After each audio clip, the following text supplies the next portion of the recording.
Magandang gabi Pilipinas mula sa Pag-asa DUST. Narito na po ang latest sa lagay ng panahon. Patuloy po nating binabantayan ng low pressure area at kaninang alas 4 ng hapon, huli pong namataan ito ng Pag-asa sa layong 800 kilometers. Silangan po yan ng Surigao del Norte. At ayon sa Pag-asa, mamayang gabi posible itong maapektuhan ang Eastern Visayas kasama po ang Davao Region, ganun din po ang Caraga. So ibig sabihin, asahan dyan ang pagkakaroon ng mga mahihina hanggang tamang pag-ulan. Bukas naman po inaasahan din na lalapit pa yan sa landmass natin at halos magiging stationary dito po yan sa may Pacific Ocean. So asahan pa rin po natin na magpapatuloy ang mga pag-ulan sa nabanggit na lugar dahil po yan sa outer cloud band.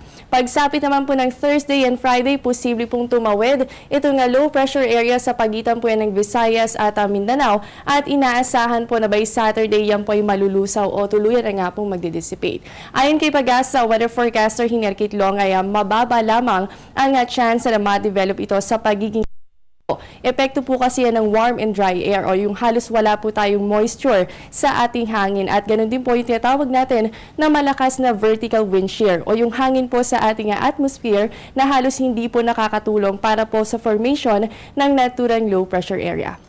Samantala ngayong gabi, patuloy naman po ang pag-iral ng easterly sa bansa, partikular pa rin po yan dito sa may eastern section ng Luzon kasama po ang Visayas at Mindanao. Pero ayon sa Pag-asa, ang Metro Manila at ang nalalabing bahagi po ng ating bansa, tayo lamang makakaranas ng good weather.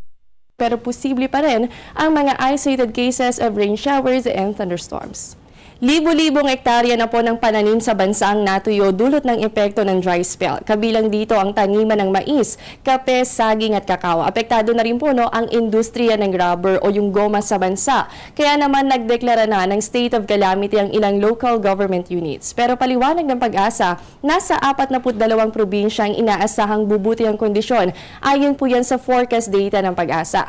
Ayon kay Anthony Lucero o IC po ng Climate Monitoring Section, 42 provinces po ang makakaranas ng mga pag-ulan para po yan sa buwan ng Mayo. So makikita po natin sa ating mapa, yung mga areas under brown color, dito po yan kung mapapansin natin ay halos lahat nasa may western section ng bansa. Ibig sabihin po kasi sa buwan ng Mayo ay halos iiral na po yung tinatawag natin na southwest monsoon o yung hanging habagat. At dahil manggagaling po ito sa may kanlurang bahagi ng bansa, asahan po natin na magdadala ito ng scattered rain showers o yung tinatawag po natin na kalat-kalat na mga pag-ulan. Kaya naman asahan po natin next bubuti na po yung kondisyon ng dry spell dito po sa mga areas kung saan nasa ilalim po kayo ng brown color.